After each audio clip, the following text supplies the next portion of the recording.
जिल्हाधिकारी कार्यालय येथे 21 जुलै 2025 रोजी प्रहार जनशक्ती पक्षातर्फे जिल्हाधिकारी कार्यालयात एक महत्त्वाचे निवेदन सादर करण्यात आले। महाराष्ट्र राज्याचे कृषी मंत्री माणिकराव कोकाटे हे विधिमंडळाच्या अधिवेशनादरम्यान रमी खेळताना आढळून आले आहेत। हा प्रकार केवळ निषेधार्ह नाही तर अत्यंत गंभीर आहे। राज्याच्या कृषी खात्याच्या जबाबदाऱ्या पार पाडणाऱ्या मंत्र्यांकडून अशा हलक्या फुलक्या आणि असंवेदनशील वर्तनाची अपेक्षा नाही। विधिमंडळ हे राज्याचे सर्वोच्च विधिमंडळ असून तेथे जनतेच्या प्रश्नावर चर्चा व्हायला हवी। अशा गंभीर ठिकाणी मंत्री रमीसारखा जुगार खेळताना दिसल्यास ते लोकशाहीच्या मूल्यांना आणि जनतेच्या विश्वासाला तडा जाणारे आहे। त्यामुळे प्रहार जनशक्ती पक्ष यांच्या वतीने जोरदार मागणी करण्यात आली। कृषी मंत्री माणिकराव कोकाटे यांचे मंत्रीपद तात्काळ रद्द करण्यात यावे आणि या घटनेची सखोल चौकशी करून संबंधितांवर योग्य ती शिस्तभंगाची कारवाई करण्यात यावी।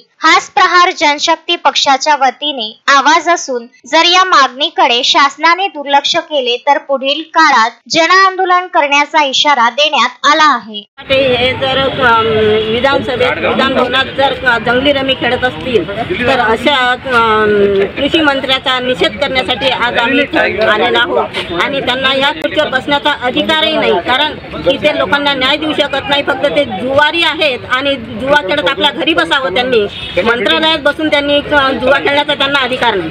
अर्चना रक्षे, विदर्भ न्यूज, अमरावती। प्रत्येक प्रजातीची फुलझाडे व फळझाडे मिळण्याचे विदर्भामधील एकमेव ठिकाण Gayatri nursery, Datta colony, Badnera road, Amravati.